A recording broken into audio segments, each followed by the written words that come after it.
नमस्कार दोस्तों, आइए सुनते हैं पौष मास की अमावस्या की कहानी। अमावस्या के दिन श्रद्धापूर्वक पितरों का श्राद्ध कर्म पिंडदान करने से उन्हें योनि से मुक्ति मिलती है और ऐसा माना जाता है कि उन्हें स्वर्ग की प्राप्ति होती है। शास्त्रों के अनुसार पौष माह में सूर्य की पूजा पाठ का विशेष महत्व बताया गया है। इस अमावस्या का व्रत रखने और पूजा करने से गुना पुण्य फल की प्राप्ति होती है, साथ ही घर में सुख समृद्धि का वास होता है। पौष अमावस्या पर पितरों की शांति के लिए व्रत रखना भी अति मंगलकारी होता है। पौष मास में उगते हुए सूरज को प्रणाम करें। अमावस्या के दिन व्रत करने और शाम के समय पीपल के पेड़ के नीचे दीपक जलाने का बहुत ही पुण्य फल मिलता है। ये सुनते हैं अमावस्या की कथा। एक गरीब ब्राह्मण परिवार के घर एक बहुत ही गुणवान पुत्री थी, परंतु गरीब होने की वजह से पुत्री का विवाह नहीं हो पा रहा था, जिस कारण ब्राह्मण परिवार बहुत दुखी रहता। एक दिन उस ब्राह्मण परिवार के घर एक साधु आए। ब्राह्मण परिवार ने उस साधु की काफ़ी सेवा की, जिससे वह बहुत खुश हुआ।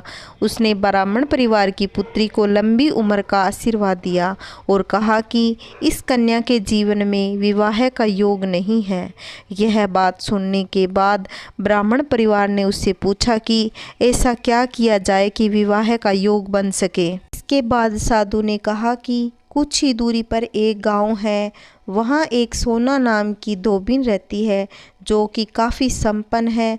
उन्होंने बताया कि यदि ब्राह्मण की पुत्री उसकी सेवा करे, यदि वह धोबिन इस कन्या की मांग में अपना सिंदूर लगा दे, कन्या का विवाह अवश्य होगा। अगले दिन ब्राह्मण परिवार की कन्या अपना मुंह ढककर धोबिन के घर सुबह सुबह ही चली जाती।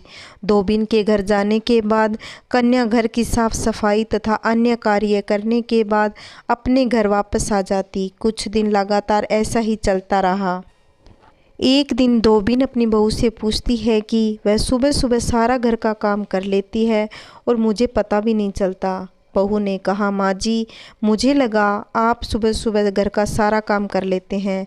धोबी ने कहा कि चलो आज देखते हैं कौन करता है। कुछ दिन बाद धोबिन ने ब्राह्मणी की पुत्री को ऐसा करते हुए देख लिया और वह पैरों में गिरकर पूछने लगी कि आप कौन हैं।